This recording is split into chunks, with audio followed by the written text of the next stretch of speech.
Kita pun begitu dalam hidup ini. Kadang ketika pukulan berat itu datang, kita perlu sahabat, kita perlu teman-teman. Saat ini Abdul Somad yang mengingatkan, saat ini Abdul Somad yang membacakan. Tapi sampai masanya pukulan berat itu datang bertubi, Abdul Somad pun lupa.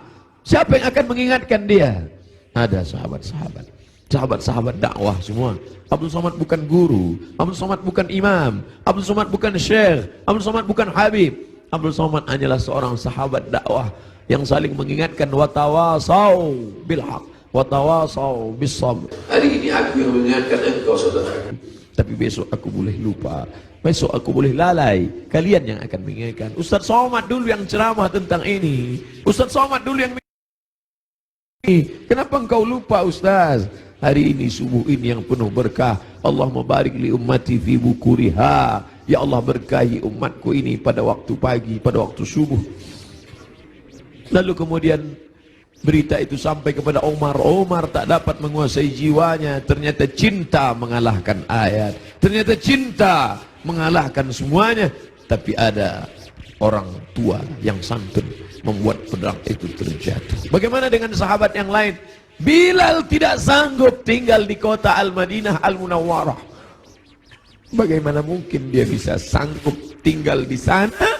Setiap subuh dia akan mengetuk pintu itu. Dan mulai besok Selasa, kalau dia ketuk pintu itu tidak ada lagi yang keluar dari kamar. Bagaimana mungkin dia sanggup tinggal di sana? Dia tinggalkan kota Madinah.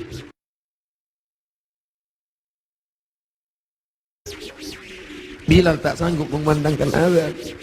Bilal pergi ke negeri Syam. Dia tinggalkan kota Al-Madinah Al-Munawwarah. Dia pergi ke negeri Syam. Sampai akhirnya Anas bin Malik pergi pindah ke Basrah. Anas bin Malik sahabat yang terakhir meninggal di Basrah tahun 93 tahun 94 Hijrah. Mereka tidak sanggup. Mereka tidak sanggup tinggal di sana. Sebagian sahabat menetap karena kekuatan iman, kekuatan cinta. Tapi sebagian sahabat juga harus menghindar jauh karena kerinduan yang begitu mendalam. Sampai akhirnya Bilal tetap menetap di sana. Sampai akhirnya Umar merasa perlulah Bilal kembali sekali-sekali. Datanglah Bilal ke kota Al-Madinah Al-Munawwarah. Aku tidak sanggup, kata Bilal. Bagaimana aku akan mengumandangkan azan di sana? Yang biasanya kalau aku mengumandangkan azan, setelah itu aku iqamah. Kalau aku iqamah ada yang keluar dari kamar itu. Nanti kalau aku iqamah tidak ada yang keluar dari sana. Tidak sanggup aku. Sampai akhirnya datang Sayyidina Al-Hasan, Sayyidina Al-Husain. Bilal tidak sanggup menolak. Ini yang meminta adalah cucu Nabi Muhammad sallallahu alaihi wasallam. Datanglah Bilal. Datanglah Bilal ke kota Al-Madinah. Kami tahu cintamu kepada Nabi luar biasa. Kami tahu engkau bersama dengan Nabi sallallahu alaihi wasallam. Kami tahu bahwa engkau amat sangat kagum besar cintamu. Tapi datanglah. Bilal tak sanggup menolak. Yang akan dia temui ini bukan orang biasa, tapi cucu yang mengalir darahnya dalam darah mereka. Maka dia datang. Hari itu Bilal datang ke kota Al-Madinah. Bilal mengumandangkan azan subuh. Terdengar suara Bilal, Allahu Akbar, Allahu Akbar. Sahabat mendengar suara yang tak pernah mereka dengar. Itu suara orang yang dulu ketika azan berkumandang pasti Nabi akan keluar. Kalau begitu Nabi hidup lagi, kata mereka.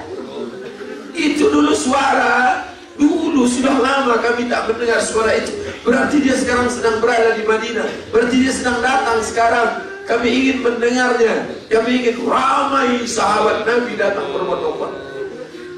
Ramai mereka datang ke Masjid Nabawi karena mereka yakin dan percaya kalau suara itu keluar Nabi pasti akan datang. Tapi ternyata tidak. Ketika Bilal mengumandangkan azan, mereka hanya berjumpa dengan Bilal. Mereka hanya berjumpa dengan Sayyidina Husain, cucu Nabi Muhammad sallallahu alaihi wasallam. Kita tak pernah bersedih. Kita tak pernah bersedih.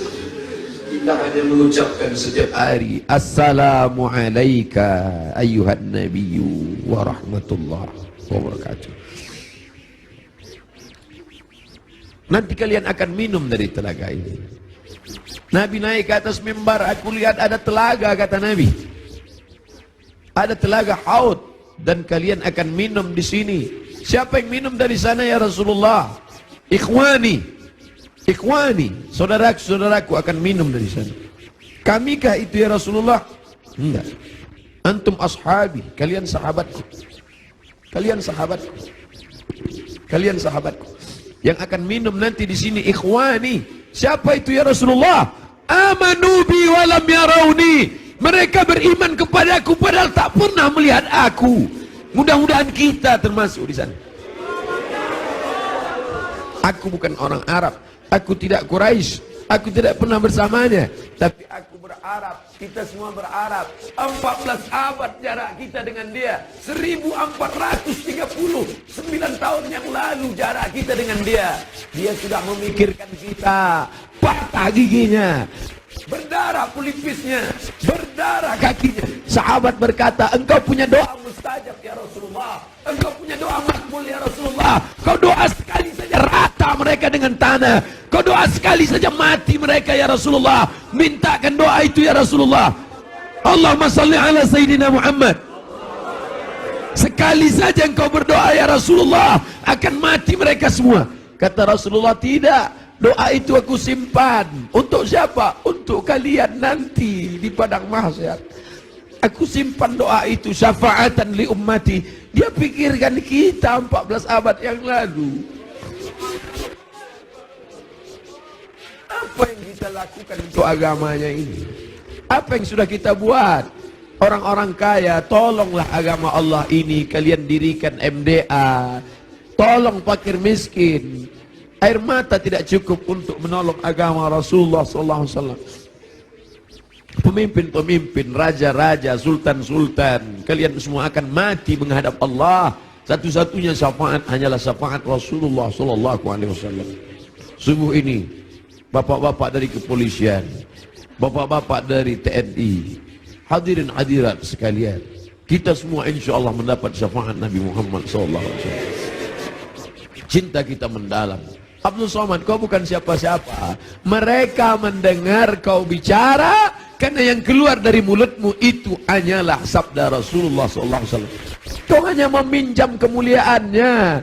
0,001% yang dipinjamkannya ke mulutmu. Kau hanya cerita tentang dia. Mereka sayang kepadamu karena dia. Allahumma salli ala Sayyidina Muhammad. Kami cinta kepada Allah, kata Yahudi. Kami cinta kepada Allah, kata Nasrani. Kami cinta kepada Allah. Qul, katakan, in kuntum tuhibbunallah. Kalau memang betul kalian cinta kepada Allah, fattabi'uni, ikuti aku. Tidak ada yang diterima di akhirat kecuali orang yang mengikuti Muhammad. Asyhadu an la ilaha illallah wa asyhadu anna Muhammadan Rasulullah. Kerinduan kita kepada dia. Mereka dulu mencium wajahnya, mereka dulu mencium tapak tangannya. Apa kata Anas bin Malik, orang yang paling beruntung itu? Khadimtun Nabi 10 sinin. Aku melayani dia 10 tahun lamanya. Sendalnya aku bawakan, air wuduknya aku siapkan, aku berjalan di belakangnya, aku cium tapak tangannya, lebih harus dari sutra, lebih harum, atyabu min rihil miski, lebih harum dari semerbak kasturi. Kami tidak seberuntung engkau Anas bin Malik, tapi kami ingin ikut bersamanya dan kami ingin minum di telaga itu bersama Rasulullah sallallahu alaihi wasallam. Siapa yang minum di telaga ini la yadma'u fiha abadan, tidak akan haus untuk selamanya. Selamatkan anak-anak cucu kami ya Allah, jangan sampai beralih akidah kepada yang lain. Kerinduan kita kepadanya hanya dapat kita lakukan dengan 1, dengan 2, dengan 3. Tolong agamanya, tolong agamanya, dan kita perbanyak selawat. Asal datang rindu dalam hati selawat. Allahumma salli ala Sayyidina Muhammad.